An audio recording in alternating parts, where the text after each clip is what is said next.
All right, Paul, that's pretty neat. So, someone on Earth probably got a little flash of light in their eye, Cherenkov radiation as we call it, when one of the neutrinos from supernova 1987A went through and interacted with their sclera, with the stuff in their eye. They saw a little flash of light.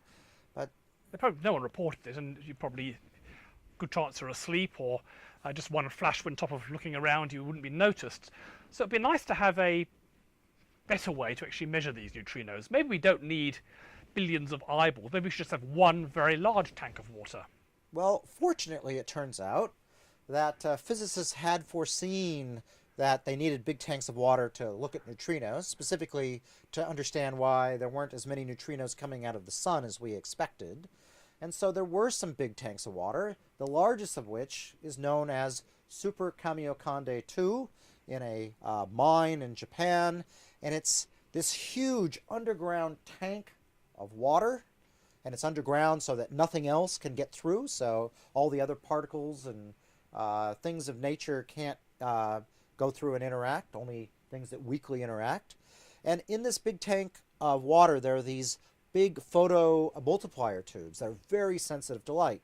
And what you can't, well, you can see how big these things are. I think I have two people here as the water's being floated up.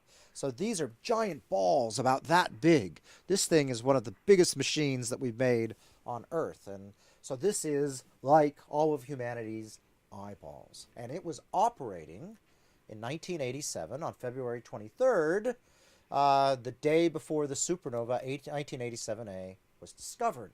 And when they went through and looked at their results, they saw that there were 12 flashes of light in a very short period of about 15 seconds a day before the supernova was discovered. And that, we think, is the creation of the neutron star associated with supernova 1987A. There was also a detector in South Dakota of the United States that also detected 8 events. So, confirmation. Yeah, it's an interesting aside. There's all sort of bragging rights in astronomy about how many photons you need to publish a paper. And this gravity waves would win because they've got thousands of papers and no detection of anything yet. But in this case, we've got 12 neutrinos and another 8. And how many papers would you say have been published based on those? Oh, hundreds. This is really the mainstay of my field, understanding how these neutron stars are formed and how supernovae explode. Now, we have all these neutrinos, and as we've seen in our calculation, these neutrinos are able to interact inside the centers of these massive stars near the neutron star. So life is complicated. You need to actually do a big model to see what things look like. So let's look at what one of these calculations look like, where we've got gravity coming in and neutrinos, and they interact and form this big ball of stuff that wobbles around, but doesn't seem to explode.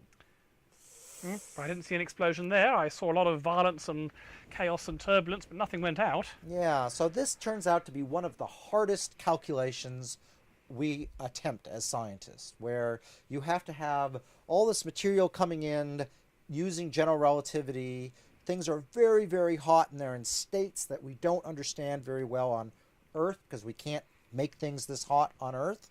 And you have neutrinos whose properties aren't that well understood because So they hard go to measure. through everything, right? And so when we put all the stuff together, we get something that almost explodes. Turns out occasionally explodes when you have a very small star that doesn't have much potential energy compared to a great big star. That bounce does seem to get things far enough away that the neutrinos can take over, and the energy the neutrinos deposit is enough to blow those things up. But that's only a few stars out of many attempts that explode. So we seem to have a problem.